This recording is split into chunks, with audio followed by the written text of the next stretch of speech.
نحمده ونصلي على رسوله الكريم أما بعد فأعوذ بالله من الشيطان الرجيم بسم الله الرحمن الرحيم ولن ترضى عنك اليهود ولا النصارى حتى تتبع ملتهم قل إن هدى الله هو الهدى ولئن اتبعت أهواءهم بعد الذي جاءك من العلم ما لك من الله من ولي ولا نصير الذين آتيناهم الكتاب يتلونه حق تلاوته أولئك يؤمنون به ومن يكفر به فأولئك هم الخاسرون صدق الله مولانا العظيم مولاي صل وسلم دائما أبدا على حبيبك خير الخلق كلهم.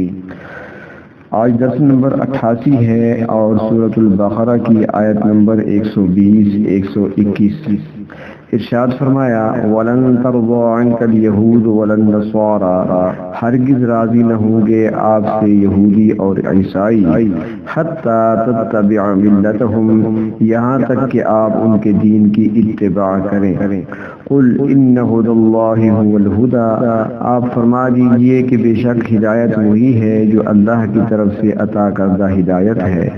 وَلَئِنِ اتَّبَعْتَ أَهْوَاءَهُمْ بَعْدَ الَّذِي جَاءَكَ مِنَ الْعِلْمِ اور اگر آپ نے ان کی خواہشوں کی پیروی کی بعد اس کے کہ آپ کے پاس علم آ چکا ہے ما لک من اللہ من ولی ولا نصیر تو نہ ہوگا آپ کے لیے اللہ رب العزت کے مقابلے میں کوئی دوست اور کوئی مددگار. الذین آتیناہم الکتاب وہ لوگ جن کو ہم نے کتاب دی ہے یتلونہ حق تلاوتہ وہ اس کی تلاوت کرتے ہیں جیسا کہ اس کی تلاوت کا حق ہے. اولئک یؤمنون بہ یہ لوگ ہیں یہ لوگ اس پر ایمان لاتے ہیں. ومن یکفر بہ اور جو لوگ اس پر ایمان نہ لائیں یعنی انکار کریں کفر کریں فاولئک هم الخاسرون سو یہ لوگ پورے خسارے میں ہیں. ان آیات میں اللہ تبارک و تعالی نے حضور اکرم صلی اللہ علیہ وسلم اور ایمان والوں کو خبردار کیا ہے کہ اہل کتاب یعنی یہودیوں اور عیسائیوں سے اچھائی کی کوئی امید نہ رکھیں. یہ کبھی بھی مسلمانوں کے دوست نہیں ہو سکتے. ان کے اندر تعصب پایا جاتا ہے اور یہ اس قدر مذہبی تعصب کا شکار ہیں کہ مسلمانوں کو بھی اپنا ہم مذہب بنانا چاہتے ہیں. تو فرمایا وَلَن تَرْضَىٰ عَنْكَ الْيَهُودُ وَلَا النَّصَارَىٰ اور یہودی اور نصرانی آپ پر ہرگز راضی نہیں ہوں گے حَتَّىٰ تَتَّبِعَ مِلَّتَهُمْ جب تک کہ آپ ان کی ملت کا اتباع نہ کریں ان کا مذہب اختیار نہ کریں ان کا طریقہ نہ اپنائیں. لفظ لن تاکید نفی کے لیے آتا ہے یعنی ہرگز راضی نہیں ہوں گے. اہل کتاب کو حق بات سے کوئی سروکار نہیں ہے. یہ تو مسلمانوں کو اپنے دین سے منحرف کرنا چاہتے ہیں. یہ خود ہدایت قبول نہیں کریں گے اور نہ دوسروں کو ہدایت پر رہنے دیں گے. مفسرین کرام نے لکھا ہے کہ مشاہدے سے یہ بات ظاہر ہوتی ہے کہ یہودی اور عیسائی ہر دور میں اسلام اور مسلمانوں کی جماعت کے ساتھ کسی نہ کسی شکل میں جنگ کرتے رہے ہیں اور یہ نظریاتی جنگ ہے جو اسلامی بلاک اور یہودی و عیسائی بلاک کے درمیان جاری ہے. اسلام اور مسلمانوں کے مقابلے میں یہ دونوں ایک اور متحد ہیں. یہ اپنی اسلام دشمنی کو مختلف عنوانات کا نام دیتے ہیں مختلف ایشوز کا نام دیتے ہیں لیکن در حقیقت یہ ان کی اسلام کے خلاف غیر اعلانیہ جنگ ہے. لیکن مسلمانوں کے اندر بھی ابھی تک وہ لوگ موجود ہیں جو اسلام اور پیغمبر اسلام صلی اللہ علیہ وسلم کے ساتھ والہانہ عشق اور جذباتی تعلق رکھتے ہیں اور اسی وجہ سے ان کو اپنے ہر حربے میں بعض اوقات ناکامی کا سامنا کرنا پڑتا ہے. تو اللہ تبارک و تعالی میں فرماتے ہیں کہ ان سے آپ کو امیدیں وابستہ نہ کریں یہ نہ سوچیں کہ شاید یہ ایمان لے آئیں بلکہ یہ تو الٹا مسلمانوں کو اپنے دین پر لانا چاہتے ہیں جو کہ ناممکن ہے. فرمایا یہ لوگ جس ملت پر آپ کو لانا چاہتے ہیں وہ ان کی خود ساختہ بات ہے. قل آپ ان سے فرما دیجئے ان ھدی اللہ ھو الھدی، اللہ کی ہدایت ہی اصل ہدایت ہے. اگر آپ ہدایت الہی کو چھوڑ کر ان کی ملت کا اتباع کریں گے تو یہ خواہشات کی پیروی بن جائے گی جو کہ ہدایت کی ضد ہے. اور اگر حق واضح ہونے اور علم آ جانے کے بعد آپ ان کی خواہشات کا اتباع کرنے لگیں وَلَئِنِ اتَّبَعْتَ أَهْوَاءَهُمْ بَعْدَ الَّذِي جَاءَكَ مِنَ الْعِلْمِ، تو اس کا نتیجہ یہ ہوگا مَا لَكَ مِنَ اللَّهِ مِنْ وَلِيٍّ وَلَا نَصِيرٍ، کہ اللہ کی طرف سے آپ کا نہ کوئی حمایتی ہوگا اور نہ مددگار ہوگا. ملت اس طریقے کا نام ہے جس کو اللہ تعالیٰ نے اپنے انبیاء کرام علیہ السلام کے ذریعے اپنے بندوں پر اتارا تاکہ اس پر چل کر وہ اللہ تعالیٰ کو راضی کر سکے. یہودیت اور عیسائیت اگرچہ دو مذہب و ملت ہیں لیکن اللہ تعالیٰ نے اسے مفرد کے صیغے سے تعبیر فرمایا کیونکہ کفر چاہے کسی بھی قسم کا ہو وہ ایک ہی ملت ہے اور تمام کفار مسلمانوں کے مقابلے میں متحد ہیں. اور یہاں پر یہ بھی بتایا جا رہا ہے کہ ہدایت سب سے بڑی دولت ہے اور دراصل ہدایت وہی ہے جو اللہ تعالیٰ نے تمہیں دی ہے یعنی اسلام.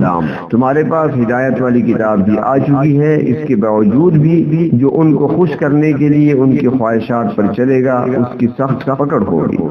حضرت موسیٰ علیہ السلام اور حضرت عیسیٰ علیہ السلام اللہ کے نبی ہیں اور تورات اور انجیل اللہ کی کتابیں ہیں، لیکن جناب محمد رسول اللہ صلی اللہ علیہ وسلم کی تشریف لانے کے بعد ان کی نبوت اور قرآن کے بعد ان پر نازل ہونے والی کتابیں منسوخ ہیں.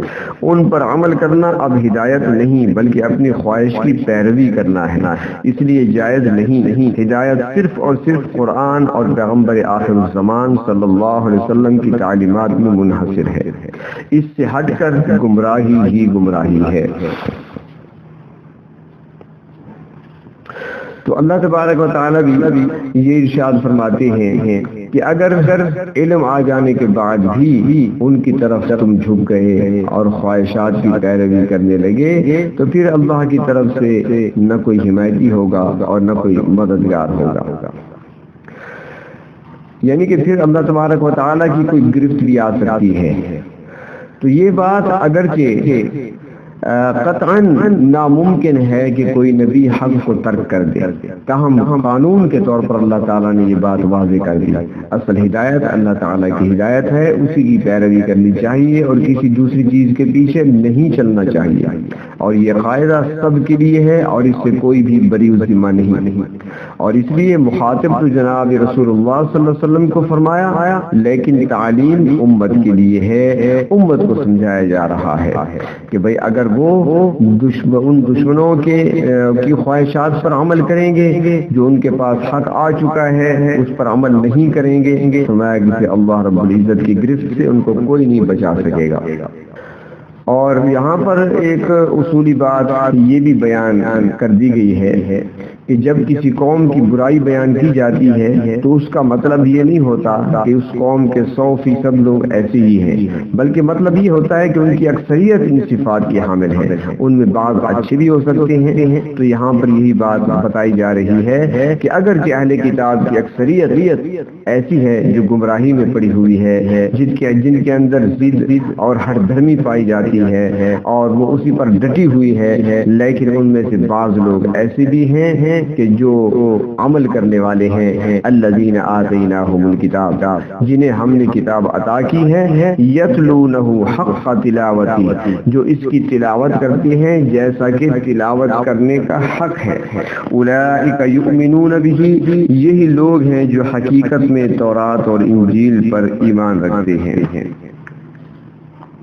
کیونکہ حقیقی بات یہ ہے کہ جو لوگ سابقہ کتب سماویہ پر صحیح معنوں میں ایمان رکھیں گے وہ نبی آخر الزمان صلی اللہ علیہ وسلم کا انکار کیسے کر سکتے ہیں، کیونکہ تورات و انجیل میں جناب رسول اللہ صلی اللہ علیہ وسلم کی آمد کی واضح نشانیاں موجود ہیں.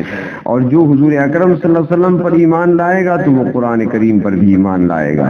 یہ ساری کی ساری کتابیں اللہ تبارک و تعالیٰ کی نازل کردہ ہیں اور ان سب پر ایمان لانا ضروری ضروری ہے۔ مسلمان تو تمام کتب سماویہ پر ایمان رکھتے ہیں مگر یہ لوگ قرآن پاک پر ایمان نہیں لاتے۔ تو یہاں پر ارشاد فرمایا کہ سارے کے سارے بے ایمان نہیں ہیں بلکہ کچھ ان میں سے اچھے بھی ہیں، یعنی کہ وہ کتاب کو صحیح طور پہ پڑھتے ہیں اور اس کا حق بھی ادا کرتے ہیں۔ اللہ تعالیٰ نے یہاں پر ارشاد فرمایا کہ وہ اس کا حق ادا کرتے ہیں، تلاوت تو کرتے ہیں لیکن حق تو کتاب کا حق کیا ہے؟ کتاب کا حق یہ ہے کہ اس کتاب میں جن چیزوں کو حلال قرار دیا گیا ان کو حلال اور جن کو حرام قرار دیا گیا ان کو حرام جانا جائے۔ اپنی کتابوں پر حقیقی ایمان لانے والے یہی لوگ ہیں کہ انہوں نے اپنی کتابوں میں موجود جناب رسول اللہ صلی اللہ علیہ وسلم کی واضح نشانیوں کو مانا اور آپ صلی اللہ علیہ وسلم کی تصدیق کی۔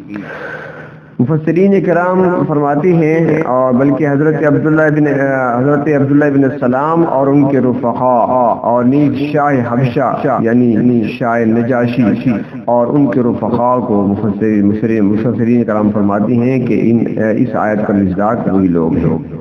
اور بعض مفسرین جن میں حضرت عبداللہ ابن عباس رضی اللہ تعالیٰ بھی ہیں وہ فرماتے ہیں کہ یہ آیت خاص ان 40 آدمیوں کے لیے نازل ہوئی جو حبشہ سے حضرت جعفر طیار رضی اللہ تعالیٰ کے ساتھ آئے تھے۔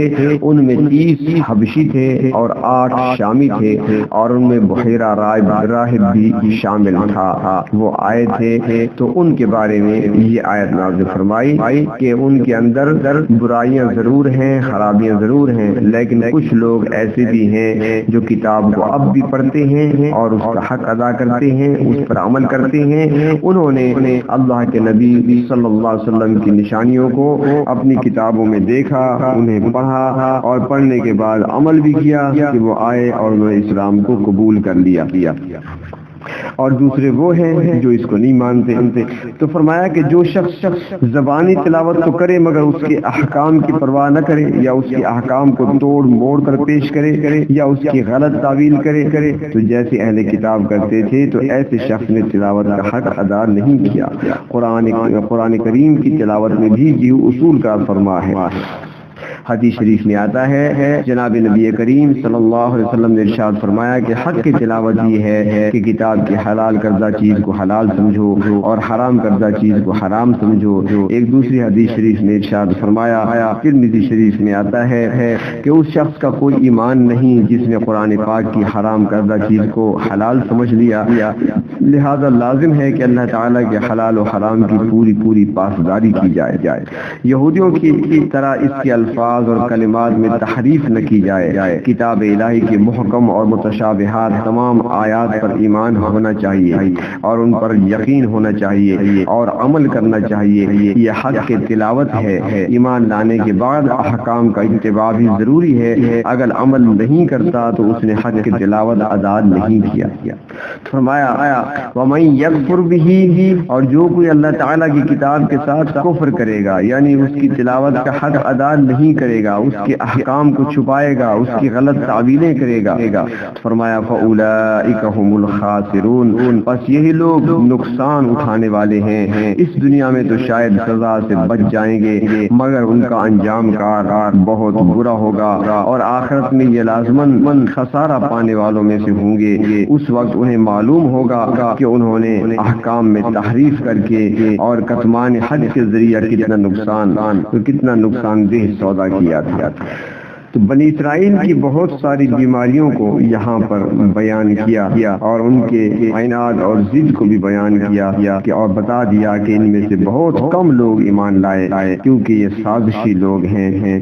اسلام اور پیغمبر اسلام صلی اللہ علیہ وسلم کے متعلق ہمیشہ غلط پروپیگنڈا کر کے لوگوں کو بدظن کرتے ہیں اور یہ ان کی ہمیشہ سے کوشش رہی ہے کہ کوئی مسلمان یہودی یا عیسائی نہ بھی بن سکے تو کوئی بات نہیں، کم از کم مسلمان نہیں رہنا چاہیے۔ ان کی کوشش ہی ہوتی ہے کہ مسلمان کو بے دین ضرور بنا دیں، اپنے دین پر اس کا عقیدہ متزلزل کر دیں اور اس طرح ان کا رشتہ اپنے پیغمبر کے ساتھ سے کٹ جائے۔ یہ ان کی سازش ہے جس کا شکار مسلمان ہر دور میں ہوتے رہے۔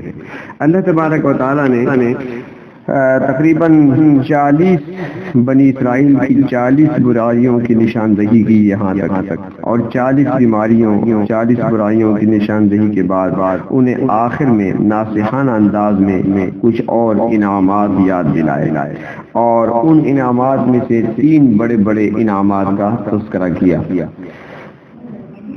اور ان 3 انعامات میں سے ایک تاریخ کعبہ یعنی کعبہ کی تعمیر کا ذکر، دوسرا بڑا انعام حضرت ابراہیم علیہ السلام کی دعا کی صورت میں جو تھا اس انعام کا تذکرہ فرمایا، اور تیسرا تمام انبیاء علیہ السلام کے متفق عقیدہ یعنی عقیدہ توحید کو بیان فرمایا۔ یہ آگے تفصیل آئے گی۔ اللہ رب العزت نے اس صورت میں 3 مرتبہ بنی اسرائیل کو خطاب فرمایا ہے، 2 مرتبہ گزر چکا، تیسری مرتبہ انشاءاللہ وہ کل ہوگا۔ پہلے گزر چکا، پہلی دفعہ یا بنی اسرائیل مختصر احوال تھا ان کا، اس کے بعد یا بنی اسرائیل دوسری مرتبہ آیا تو اس میں تفصیل تھی، اور ان کی بیماریوں کو، خرابیوں کو، برائیوں کو تفصیلاً بیان کیا، یعنی مفصل بیان تھا۔